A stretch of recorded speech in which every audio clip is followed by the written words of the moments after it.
Chapter 4. Planes come crashing down. "Second!" Twilight shouted. The human raised his head and looked at the 6 mares who stood before him. He gave a bitter chuckle. "I understand now," he said. "I understand everything." "And just what is it you understand?" asked Applejack. "I understand what I am. I know how I came to be in this position. I know this now. It all makes sense. On a base level, I guess I always knew. Should have been so obvious. But even as I stood in this line of ponies, I continued to deny what I was. There's no use pretending anymore. I can see it now. The invisible strings make it so." "Invisible what now?" asked Rainbow Dash. "They're what guides our destiny. I was meant to perish here. It was always how it was going to end. The moment I fell into this world, cast down from heaven into the land of mortals, my path was set. This is who I am." "And who are you?" asked Twilight.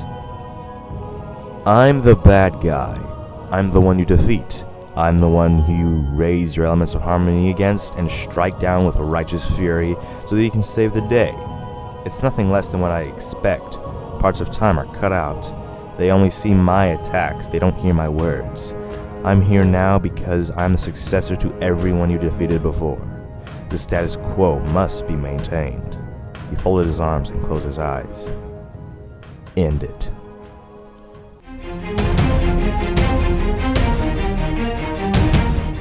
Dragon Punch! Spike was knocked back by the force. The human somehow had enough strength in his legs to launch himself upward at Spike's face from a standing position on the ground.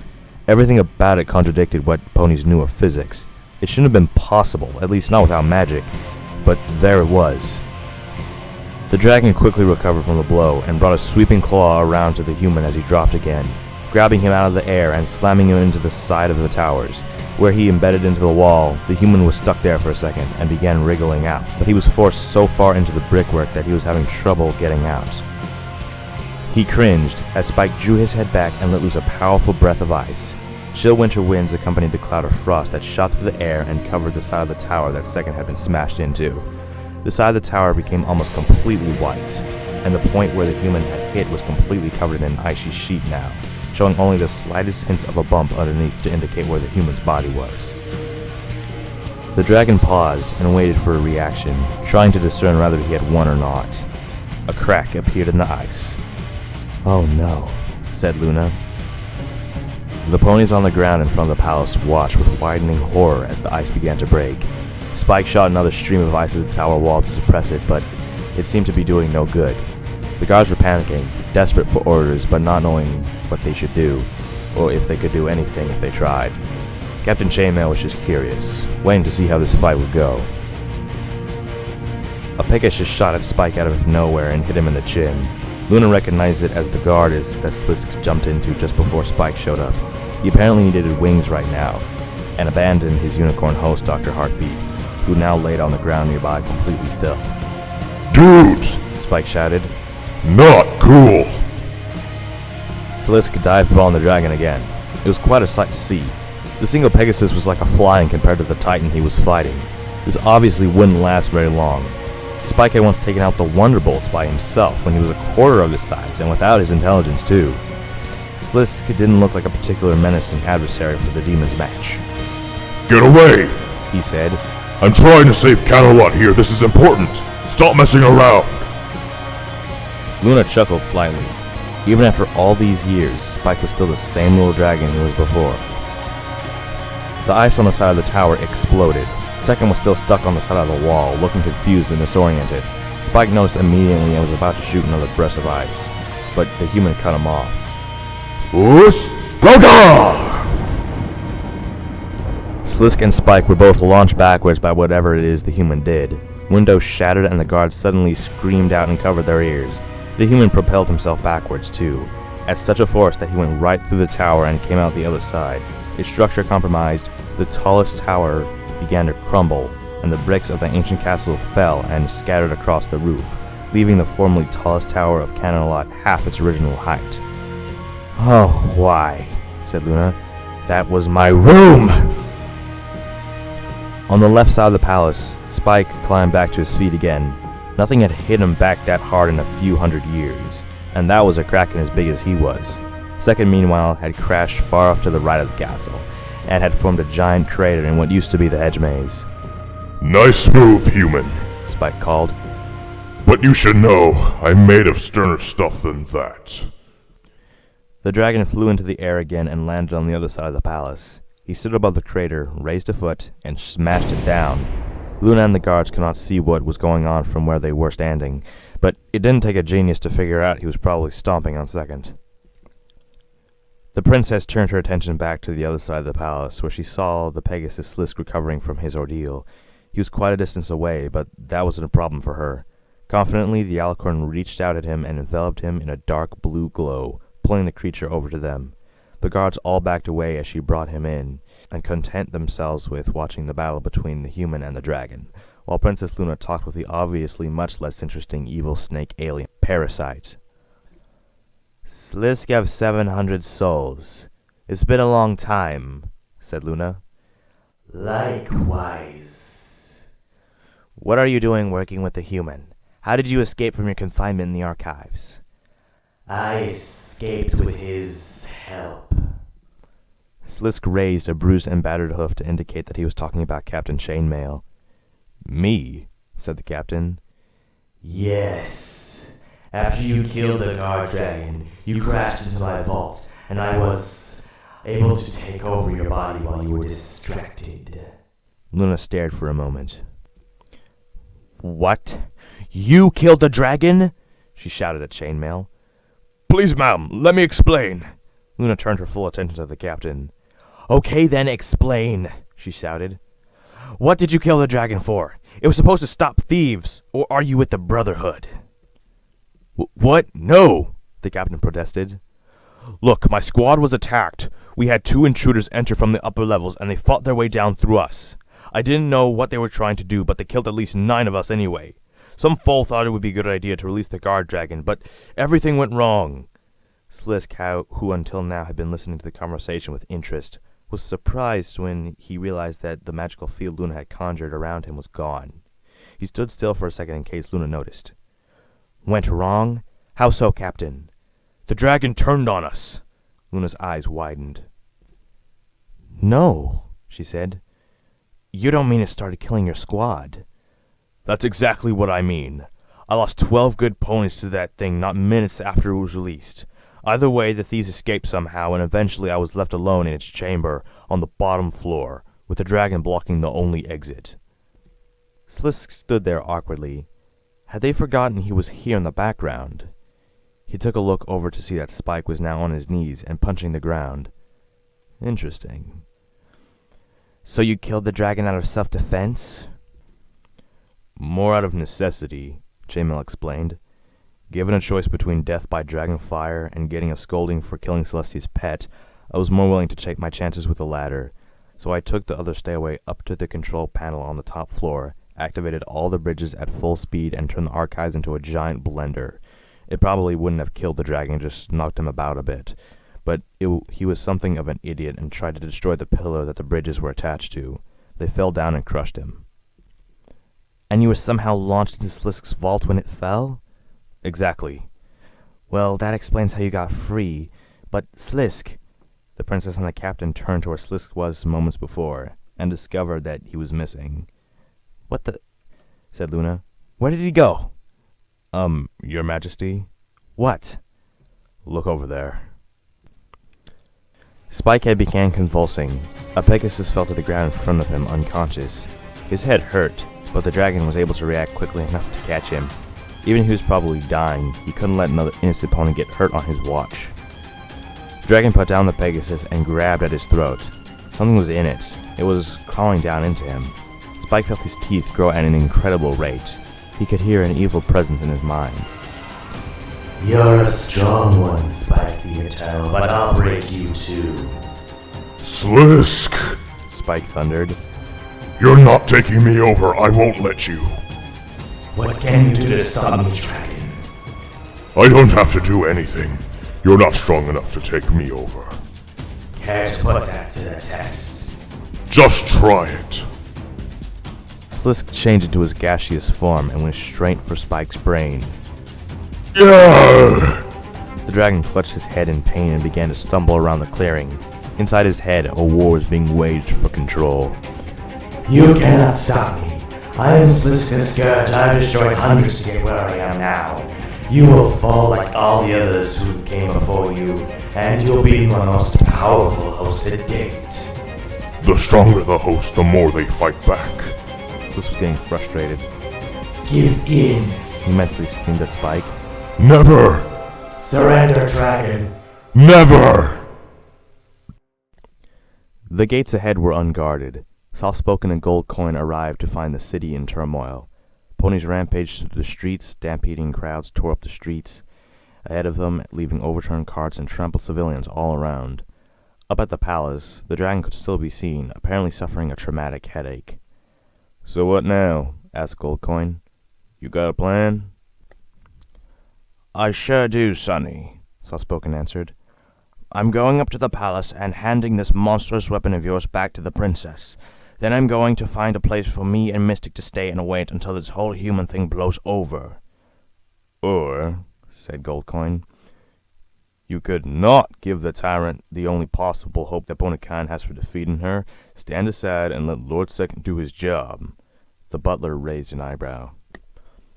"Once we find a place to stay, you and I are going to have a very long discussion about this whole tyrant thing. You need help, Mr. Goldcoin. I don't think you're well." "There's nothing wrong with me," Gold Coin shouted. "You're just ignorant. You can't see what the government's doing. They're trying to keep every common pony down." "Common pony? Excuse me, aren't you a multimillionaire?" "That's besides the point. You know what I'm talking about.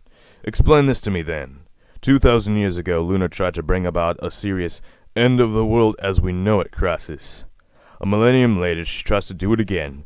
Then the moment she is defeated, if the historical records are to be believed, she suddenly had a change of heart thanks to the elements of harmony, and was immediately accepted back by Princess Celestia and given half the control of the country again. What does that sound like to you?" "The Legend of Nightmare Moon?" "No, it sounds like a tyrant showing favoritism, and a hardened criminal being let off the hook for having connections. Do you honestly believe that she was possessed by some evil spirit or something? If a murderer claimed that in court for his defense, he would rightly be told just how ridiculous his claim is. I say that's all lies made to cover her and endear her to the public again after her position was reinstated. Elements of harmony? Pfft." Soft-spoken only looked confused. "Didn't you say you were from the Apple family?" he asked. "Yeah, why?" "Didn't your family actually get famous in the first place because one of its members 1,000 years back was one of the bearers of the elements?" "Yeah, so?" "So why are you so skeptical about the whole thing? The elements all said exactly what happened. Calling among others the elements of harmony a liar is a pretty bold thing to say." "Great-Grandma Applejack was deceived just like the rest of Ponykind. She defeated Nightmare Moon with her friends. I don't doubt that for a second. However, I know that Celestia was there the moment the man was down. She could have easily covered for Luna and just told them she was possessed. The element of honesty would never state anything other than what she believed to be the absolute truth. But if she believed lies told to her, she could repeat lies unintentionally." "So that's your reason for rebelling?" Softy asked. "Because you felt Celestia went too easy on Princess Luna 1,000 years ago? Because that is a terrible excuse for letting an evil as big as Second loose on Equestria." "No, it isn't just that. We have plenty of evidence against Celestia's dark side. The holes in the Nightmare Moon story are just one piece." "You need to drop the tinfoil and get out in the sun more," the old stallion replied. "You need to open your mind and stop being a grouchy old crank." "You need to stop going for cheap shots about my age when I point out how much of an idiot you are." "You need to live up to your damn name and not shout at me for once." "You need—" Soft-spoken and his companion jumped aside just in the nick of time to avoid being trampled by another group of rushing, panicking ponies. Mystic Chant almost fell off the old butler's back. and had to struggle to get back in his position. Maybe we should save the arguments until we're in a safer place, the business pony suggested. The senior nodded in agreement, and the three of them soon descended down the streets of Camelot.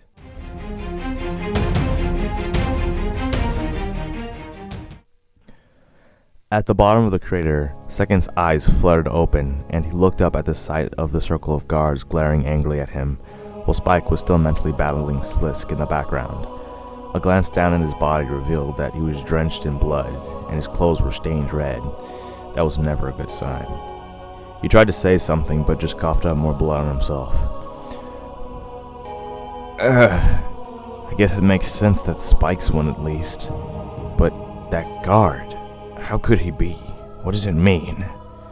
He looked up the side of the crater and saw a damaged barrel halfway up the side.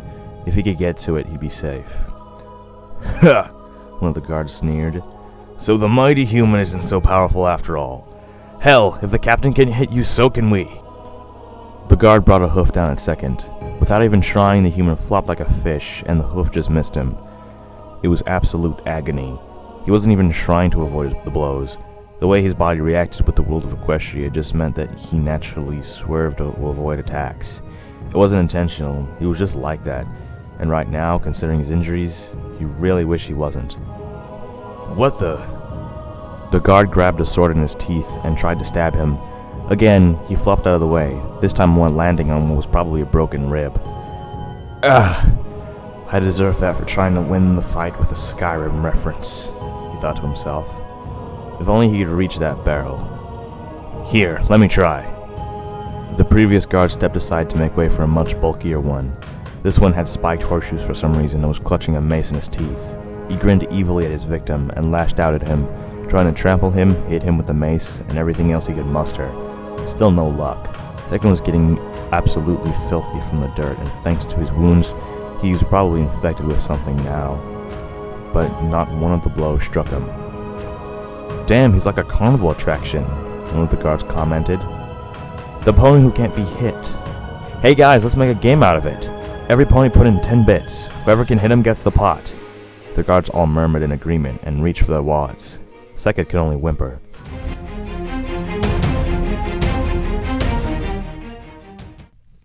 The doors to Tome's study burst open as the old gray unicorn trotted into the room, followed by Sharpmind and his auntie Arcane Arts.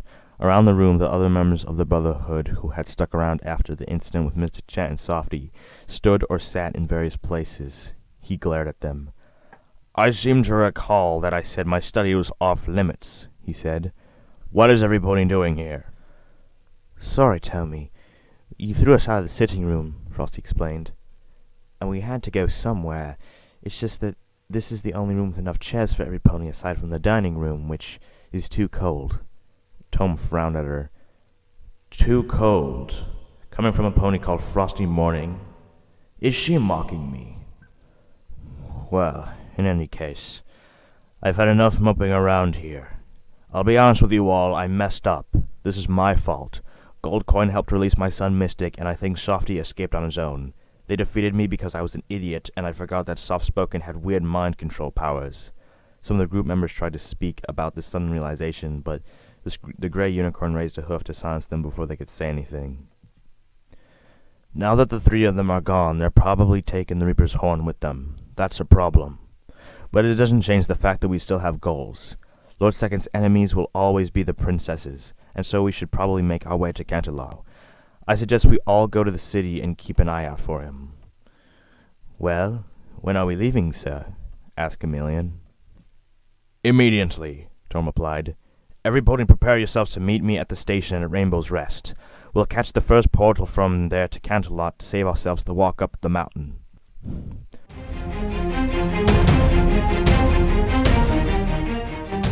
Princess Luna ascended to reach eye level with Spike.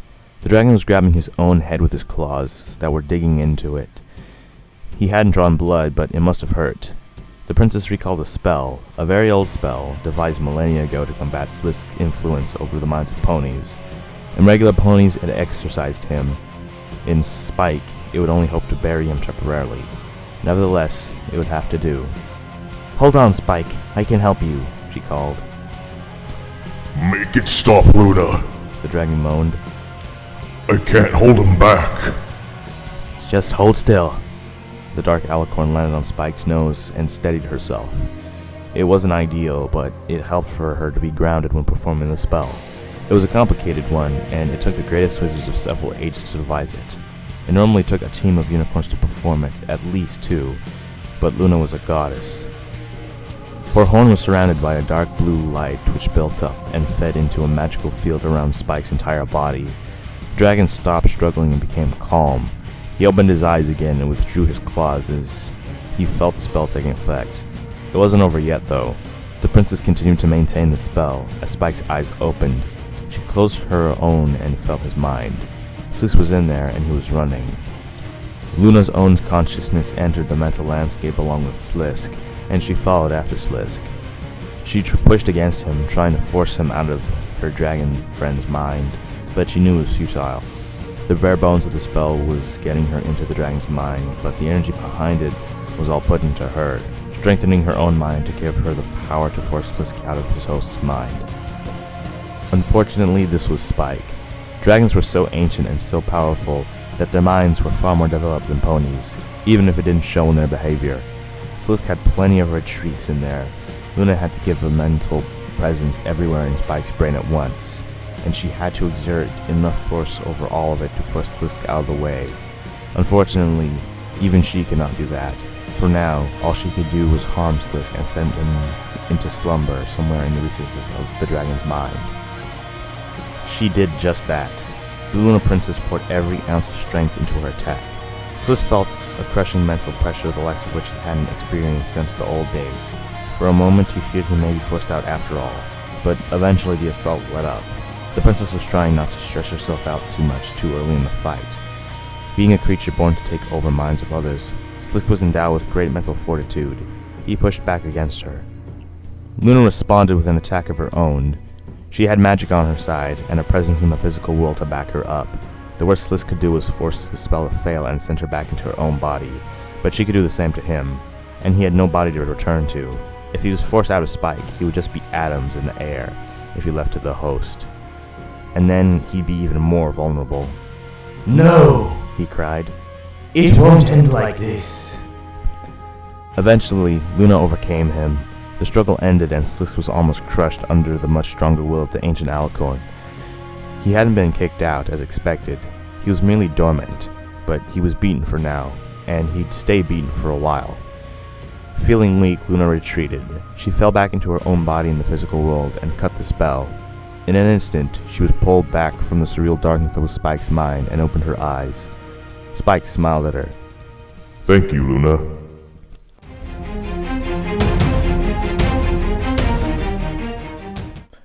Rainbow's Rest was a stopping point, a station situated between the major cities of Camelot and Ponyville, which served as being the halfway point of many portal travelers. The technology behind the portal system was a recent innovation, only just invented nearly 100 years ago, by ancient Tome's relative no less. But it was indeed useful. The system almost had completely replaced trains by now. The portal stations all used to be stopping points for trains, but they no longer serve that function.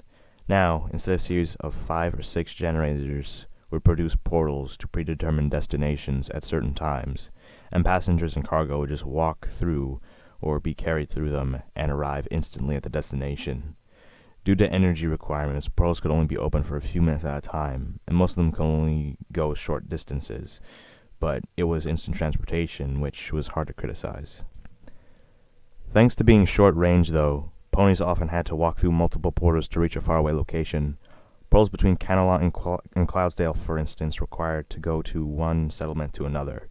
Similarly, to get from Camelot to Ponyville, one had to pass through Rainbow's Rest, named such because it's the town that hosted the final resting place of former Wonderbolt and element of loyalty Rainbow Dash, whom her final years had insisted having a memorial that could be seen from space. Whether it really was or wasn't was a question to be answered when ponies achieved space travel, but it was big enough that a town had sprung up around it during construction, so that was something. "Come along, we haven't got all day," Tome shouted. "Can't we just wait for a second, Tommy?" asked Ironhoof. Czar is having troubles at security. We have to wait for him." "By seconds singing, how long is it going to take?" He's got nothing on him, so they have to let him through, right? Asked Frosty. Agent Tom sighed and put a hoof on his face. I'll deal with it. You two go ahead and find the others. The old gray unicorn turned away from his friends and walked back to the security checkpoint, grumbling to himself. Upon arriving, he found the zebra being harassed by 3 ponies in uniform. Come on, punk, take off the costume, one of them threatened. You're making the old folks nervous. Officers, please, let me explain, the zebra pleaded. This is my natural color. I am a zebra. We all... Yeah, right, said another.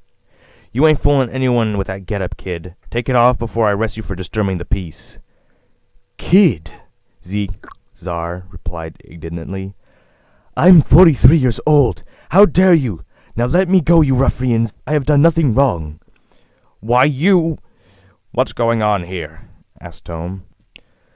Tome, please explain to these Jobsworths that I am a zebra. They aren't listening to me. You're not getting out of this with made-up words, Sunshine, another officer snapped. Honestly, what the hell is a zebra? You think you could just make up a race of ponies? We're not that stupid. Zebras aren't ponies. We're a different species altogether. And how have you not heard of us before? There are literally millions of us. Never heard of them, the first officer answered. Nope, said the other. Nuh-uh, agreed the third. Czar just stared at them all. How do you not know about us? He practically screamed. There's an entire nation of zebras, United Zebraca. It's about the size of Equestria, and it's just across the ocean. It's full of sand and deserts, and it's divided into several sub-territories. They built the damn pyramids there. Please tell me you've heard of the pyramids. Can't say I have, said the first officer. Me neither. I still think you're just making things up. Czar looked over at Tome again. Help, he silently begged. You'll, have to excuse my friend here, said Ancient Tome. He fell into a vat of chemicals a few years ago, and he dyed his coat this color. He's very sensitive about it, so he just tells ponies he's called a zebra so they don't think he's a freak. Czar spluttered. No, it's all right, Zeddy, Tome interrupted. You're with friends here. Said the second officer.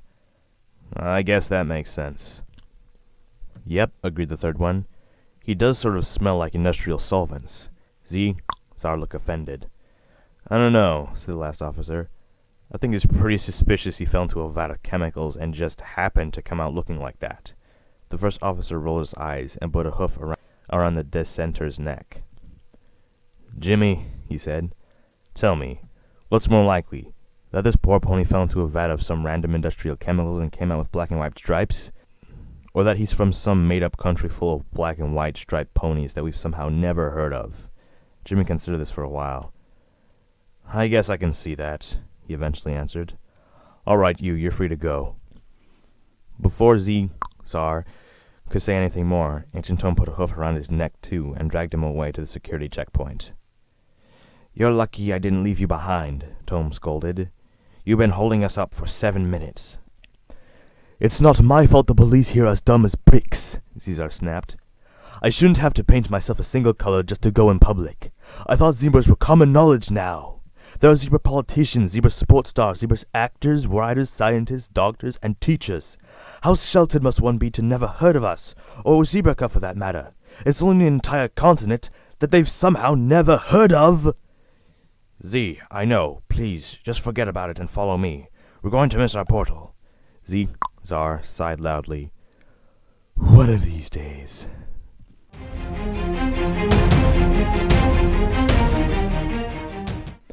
It was later in the day when Celestia descended into the dangerous dungeons once again.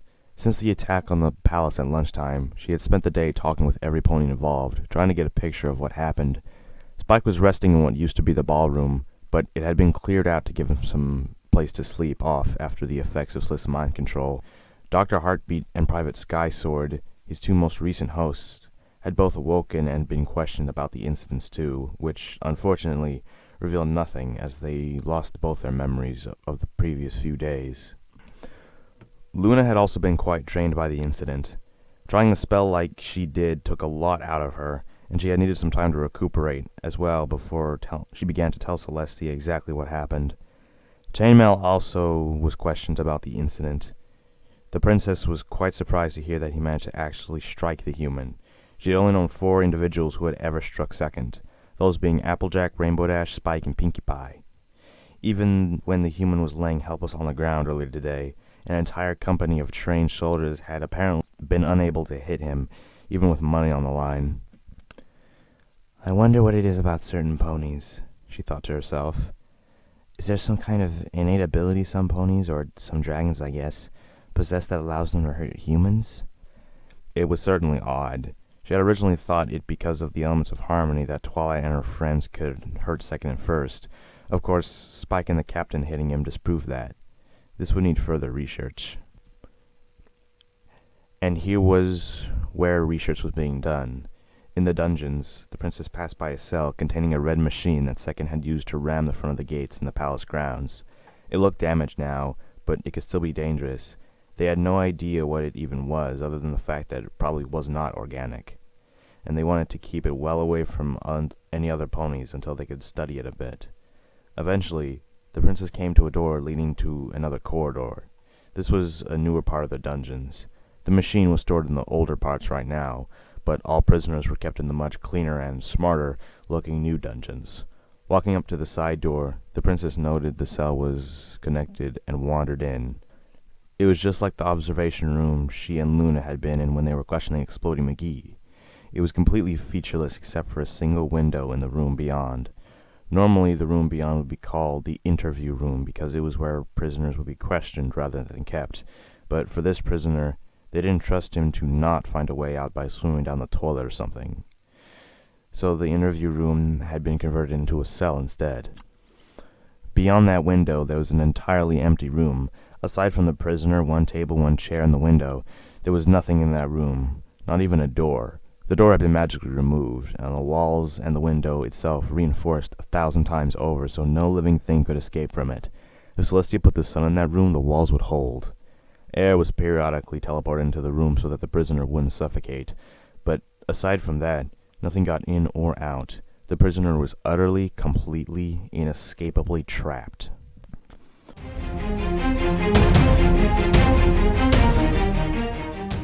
Soft-spoken and Gold Coin walked through the ruined gates of the grounds to Camelot Castle.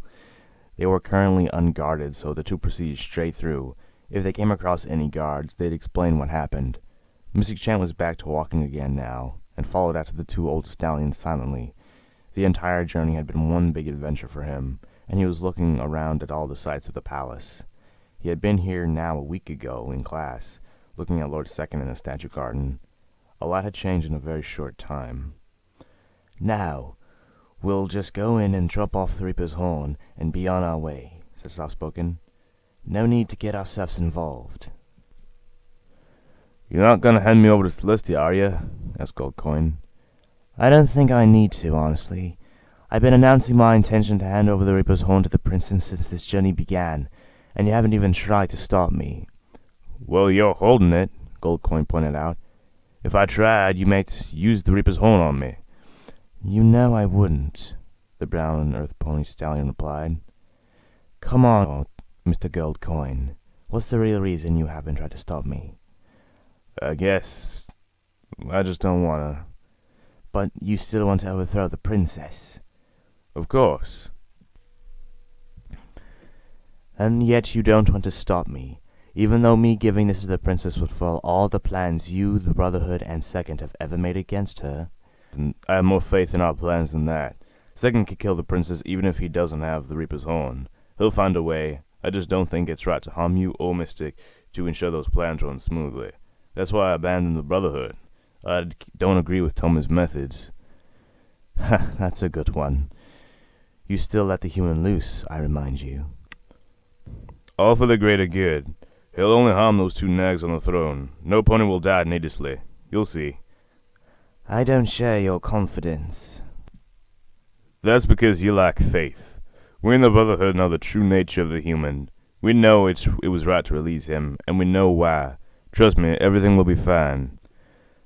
The fact that you still believe in that tribe even though you've left the Brotherhood worries me, Mr. Coin. I'm on the fence about whether or not to actually turn you in. For now I'll keep quiet and only give the names of the other 12, but you had better not betray me. You got my word. I'll do nothing more than observe. From here on out, I'm just a spectator in all this. Consider me off the chessboard. Soft-spoken nodded. Behind them, Misty Champ woke up for the first time in a while. Softy, what's gonna happen to us? He asked. I'm scared. Scared of what? Asked Goldcoin. Of the human, the dragon, of what's going to happen to you and Father and Auntie Arts and Auntie Morning and Uncle Iron. Is every pony going to be okay? Goldcoin looked briefly at Soft-spoken, who shook his head quietly. Of course we are, kid, he answered. Nothing bad's gonna happen, you'll see. Once this is all over, we can all go home and your family will be back to normal. Mystic smiled slightly. Soft-spoken knew that he could probably tell it was a lie, but the three of them seemed to be much better for it anyway. So much for honesty, he thought.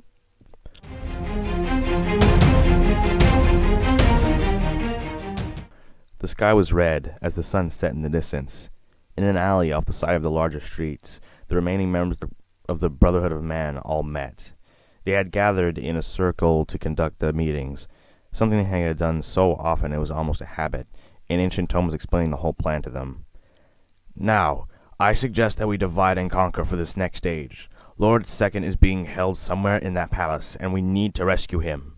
Now, obviously, not all of us can just march in to the palace and act like we own the place. Well, I can, but you guys definitely can't. So what's the plan, boss? Asked the Tsar.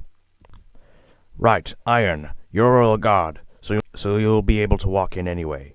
Your job is to negotiate a way for Sergeant Justice. Justice, I want you there for backup. This could easily end in a fight, and we need all the support we can get. One of the green Earth Pony twins and Ironhoof both nodded simultaneously. Auntie, said Ancient Tome, directing his attention to the lavender unicorn. You and I know the princess. We can use our status to gain entry. We'll be heading elsewhere from the others, though. We'll talk with the princess personally. If Goldcoin and Soft-spoken have beaten us there and have tried to sell us out, then we'll be there as damage control. Who's actually going to be breaking us second out? The old mare asked. That will be Iron and Justice's job, Tome replied.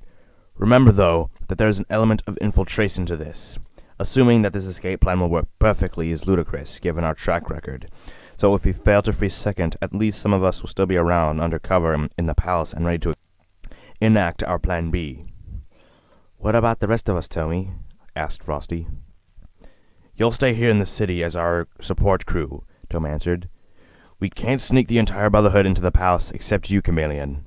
I want you to get in too. Pick an identity and use it to follow an Iron and Justice. You're going to be a part of the rescue team as well. Chameleon saluted with her hoof. You heard him, soldiers, Ironhoof barked. Move out.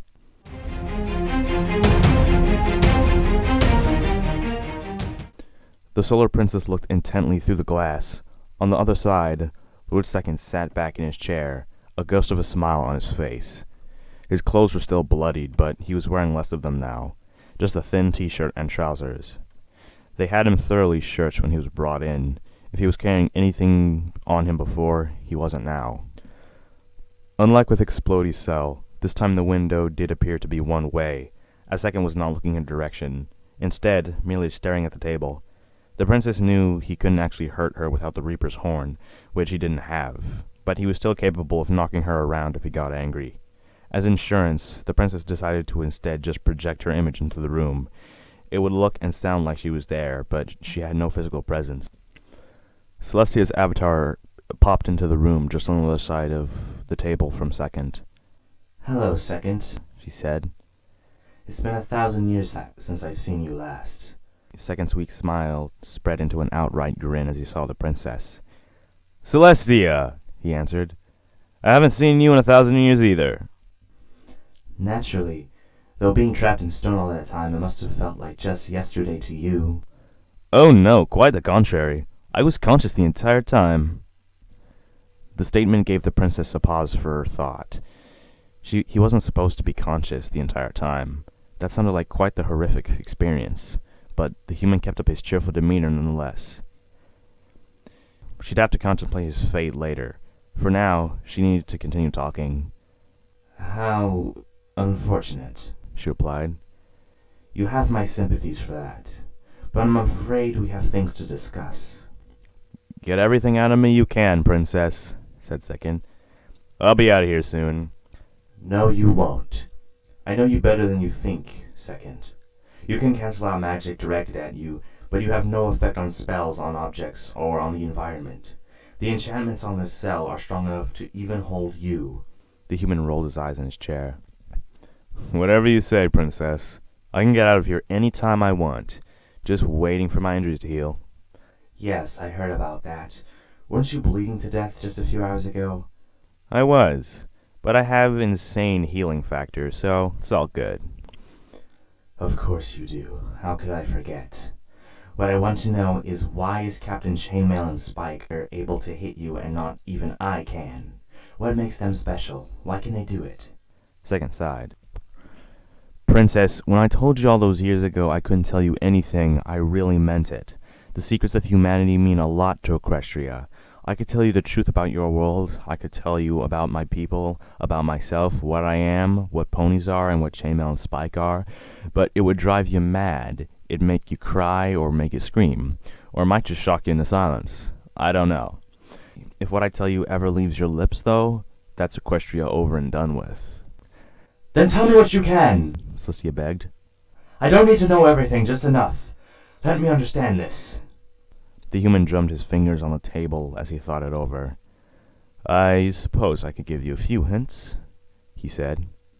Though for your own sake, don't try to solve them.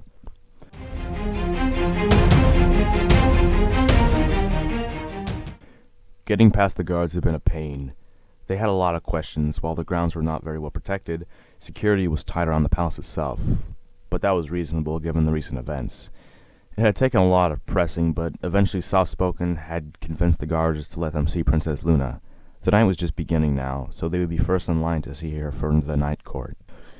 Soft-Spoken sat with Goldcoin on a bench just outside the doors of the throne room. They were the only ones present for the time, save for Mystic Chant, who was wandering around the room looking at things. The little colt was currently inspecting his suit of armor over by the opposing wall. As the two waited, Goldcoin sighed and pulled himself back, spine resting against the back of the chair, and let his legs dangle off the side. He closed his eyes and seemed to almost fall asleep. The elder stallion stared at him as he did, wondering what possessed a pony to sit like that. "Excuse me," said Soft-Spoken. "What the hell are you doing?" "Praying," the yellow earth pony replied, as if that was all he needed to say. "What?" "This sitting position imitates that of the human. The Brotherhood of Man believes that it brings us closer to him in spirit and facilitates communication." Soft-Spoken blinked. "I think I preferred it when all I knew about you guys was that you were crazy conspiracy theorists. I did not need to know that you were also a cult." Goldcoin flicked an eye open. "And you don't need to be judgmental." The doors opened nearby, and one of the night guards stepped out to greet them. "Princess Luna will see you now," he said. "You may enter." Goldcoin slid down his seat and easily landed on all four hooves. The butler had a harder time getting down, but nevertheless vacated his seat and trotted over to Goldcoin. Mystic Chant, as always, walked in just between the two of them, silently. The group followed the guard into the throne room. Princess Luna waited at the far end. The chamber wasn't very well lit, just a few candles here and there, but everything could be seen clearly. Moonlight spilled in through the windows to brighten the room, somehow from all directions at once. Neither of them being unicorns, the other two ponies had no explanation for how that worked. Mystic also had no clue, but for different reasons. The three eventually stopped at the bottom of the steps leading to the throne. The Princess of the Night gave him a curious look, eventually waiting for them to speak first. Soft-Spoken tried to think of something to say, but decided instead that now was one of those times that silence was more appropriate. Instead, he wordlessly reached into his pack and grabbed the Reaper's horn. The device had been strapped to his back since a little while after they entered Clanalot, as it had been falling off during their journey up the mountain. The string that held it before snapped, and the old butler pulled it out to show the princess. Her eyes went wide as she saw it, and gently placed it on the ground in front of her. Luna turned to look at her guard. "Leave us," she said. The guard complied and galloped out of the room. The door slammed shut behind him as he left, and in the dim light of the throne room, Luna levitated the weapon up to her and inspected it. "Where did you find it?" she asked.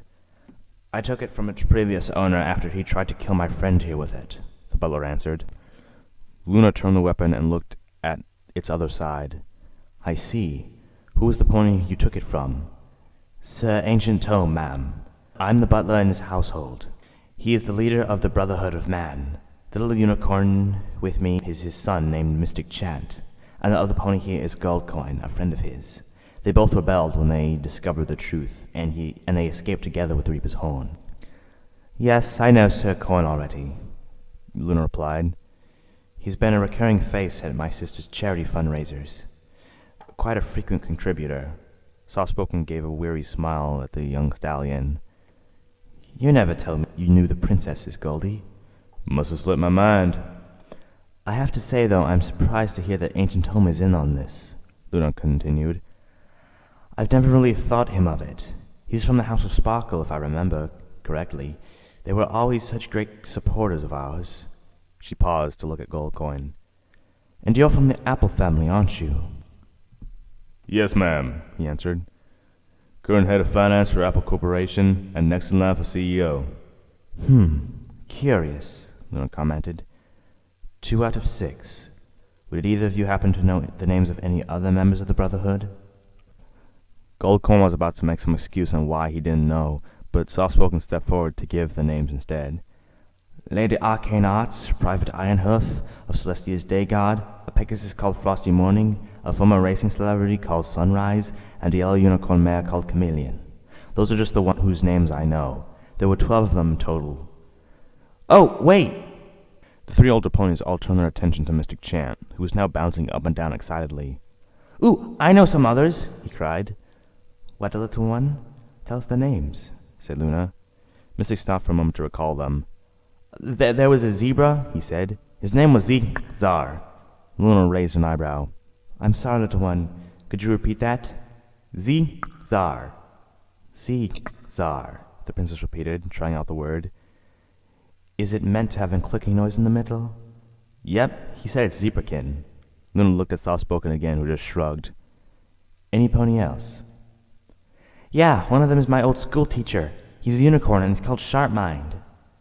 That all? Yep, Luna smiled. Thank you, Mystic. You've been a very big help. As for you two, you have my sincerest thanks for bringing this back to me, and for bringing me the names of the Brotherhood ponies. They will all be taken into custody soon enough, and I will discover the names of the other 4. Soft-spoken and Goldcoin both bowed in thanks. Mystic stumbled to imitate them. Just doing our civil duty, Your Majesty, said Soft-spoken. Well, while we're glad to have the help you've already given, I think further questioning will be in order. Tomorrow, of course, if it's not too much trouble. Would you mind both staying at the castle tonight? The 3 of you will be granted brief stay in the guest bedrooms, and the servants will be at your beck and call. You can consider it your reward. It will be an honor, Your Highness, the Goldcoin replied. Good. You may rise. The 3 ponies climbed to their feet and faced Luna. Go tell the guard outside, and he'll show you to your quarters. And thank you once again.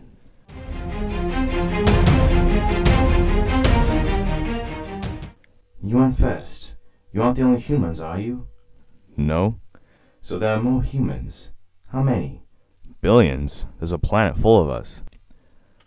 The construct remained expressionless, but behind the window the real Princess Celestia nearly had a heart attack. She was glad she wasn't actually in the room. The last thing she wanted was letting her worst enemy see her have such a reaction. She quickly regained her composure and continued with her line of questions. Are they all as powerful as you in first? No. Back home, humans are about as powerful as most ponies are. Most of my abilities are environmentally based. I'm only like this because I'm in Equestria. I think my immunity to magic is genetic, though I can't be sure. There's no real way to test it. That calmed the princess down a bit.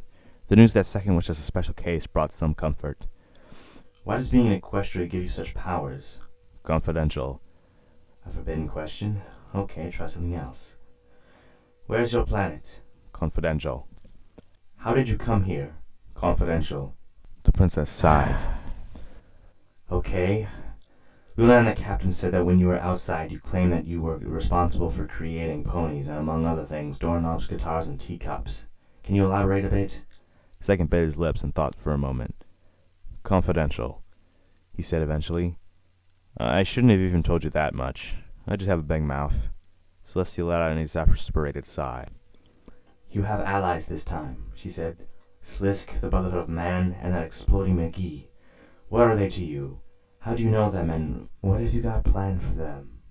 The human leaned back in his chair. The Brotherhood? Never heard of them. If you're talking about the ponies who freed me, I don't really give a damn either way. I woke up and I was probably in their headquarters some time ago. When I was released, I had a bit of a temper tantrum since I was conscious for all that time in the statue, and once I was out, I just needed to sleep it off. After waking up, I really didn't want to stick around. Camelot was where I wanted to be, and I had no interest in the Brotherhood or their goals or motives. I wasn't even curious. I just don't care. Slisk and I have a slightly more personal relationship with, which I can't tell you much about because it's also confidential. And he doesn't even know it, but I ultimately just know him as another enemy of yours. While I was in the country outside of Camelot, I discovered from an old newspaper a few days ago that Slisk had been released. So I tracked him down and recruited him. How did you find him? Confidential. And Explodey, well, let's just say he's a special case. Celestia frowned. Can he really self-destruct and survive it? Why did you send him here? Where did he come from? You found out it was me then? Asked Second. Fair enough. Yes, he can survive blowing himself up. It's a natural talent of his. I set him against you to destroy the annex and throw your palace into disarray before I arrived. I wanted to make a grand, impressive entrance while you were still picking up the pieces. That didn't happen, though, and that makes me sad. I wanted to come in singing like I did in the old days. I was thinking maybe I Can't Decide by Scissor Sisters. I'm glad you didn't, actually, Celestia answered truthfully. I could never stand your singing. What? Princess Celestia, you wound me, Second replied, putting a hand on his chest. I have a beautiful singing voice. But where did he come from, though? She pressed. Who's exploding McGee before you brainwash him or whatever you did? The human bit his lip. I made him. Celestia tilted her head. You? Yep. How? Can you just wish up new ponies? Basically. Though, I need certain tools to do it, Second explained. I designed Explodey, gave him a name, gave him a special talent and matching cutie mark, gave him a set of false memories and let him loose. Really, the plan failed spectacularly. I should have just made an outright minion instead of an obvious fool, but what can I say? I wanted to go for comedy value. The princess replied. So he's not really working for you then? He's just been tricked? Yep. I suppose he didn't just come to bomb the place. What did he do? The princess smiled as she remembered. He came up to me and asked to destroy the annex, she recalled. I tried to tell him that we never hired him, but he just started crying. I had to comfort him and try to calm him down. Said Second. In hindsight, I guess it makes sense that a pony a day old wouldn't be very emotionally mature. I came to a cellar and found him playing party games with one of the guards. Second chuckled quietly. Kids grow up so fast. The human's moment of laughter was brief. Startlingly quickly, he lost the smile and positive demeanor, instead adopting a grim and serious look. Celestia found the suddenness of the change quite jarring. She played the last statement in her head and connected the dots. Second, did you ever have kids? He smiled weakly at her. Yes, I did, princess. I had a 16-year-old son. Oh no. He was called Anthony. Oh, well, that took a long time. Well, there you go. It was like 3 weeks since the last chapter, and I really didn't want to make you guys wait that long, but, you know, stuff happens, I guess. What can I say about this chapter? Well, it was interesting to see who Anthony was. I mean, I knew he was the other human, but I didn't know he was his son, so that's interesting. And, yeah. And, guys, I'm going to be honest with you. This is probably going to be the average wait time for these from now on, unfortunately, because, man, there's just been so much stuff going on. You know, school, there was a big test. It's not just that. There's a bunch of stuff, like, at home, like, I think family's visiting like a month, and then there's Halloween.